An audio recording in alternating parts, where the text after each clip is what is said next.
This is Chicago's very own WGN News.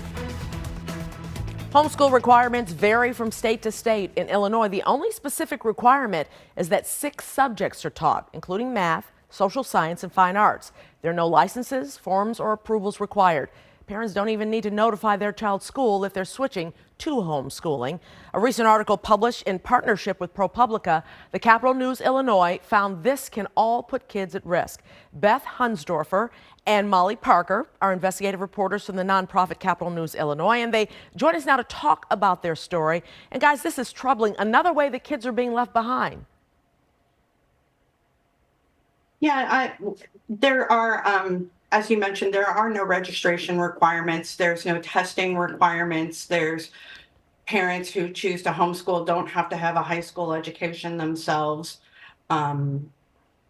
And they could be barred. They can teach their own kids.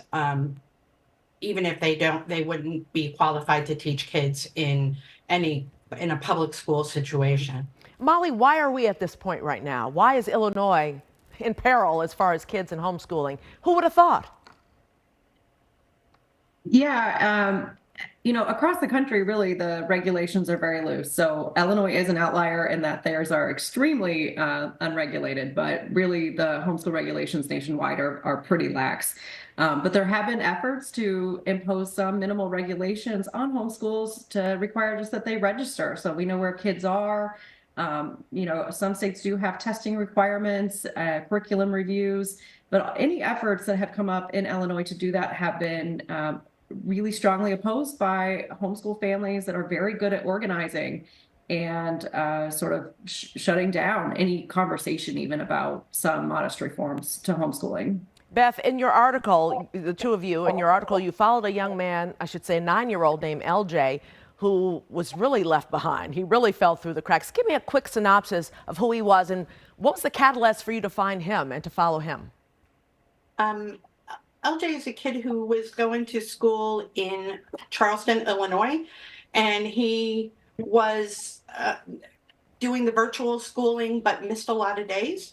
And he was going to have to repeat school. So his parents just said, okay, we're going to homeschool him. And he was in a really, his home life wasn't great. DCFS eventually did take him into protective custody, and he returned to school the next day. But when kids are pulled out to homeschool and it's a bad situation, they lose daily contact with mandated reporters who are required to report suspicions of abuse and neglect. Molly, do you think that the pandemic had anything to do with revealing this? Absolutely. I mean, it's been well reported and well established that across the nation that homeschooling is the fastest growing form of education in America. And that is, more and more families are pulling their kids out of public schools or even out of established private schools to homeschool. And they have a lot of reasons why, and certainly some good reasons, but when you have no regulations, you have this ability, again, to have vulnerable kids removed and not receive any education at all. And in the worst situations, as Beth said, go, slip through the cracks without any mandated reporters, daily lunches, counselors, and all the things that schools provide now that are really becoming social service centers in our communities. Beth, so now that your article has been, you guys have written this article, it's out, do you expect changes to come from it, or have you heard anything? What's the reaction been? We have gotten a big reaction from homeschool parents who say, this is a choice. And I think, homeschooling is expensive. Homeschooling is difficult. Homeschooling is a challenge, but those who do it very well. And I think they're going to oppose any kind of regulation that the state might try to impose upon them. Of course, you can't paint a broad brush and say all homeschooling is bad. There are a few bad eggs in there, but still, those kids are losing out when it comes to that.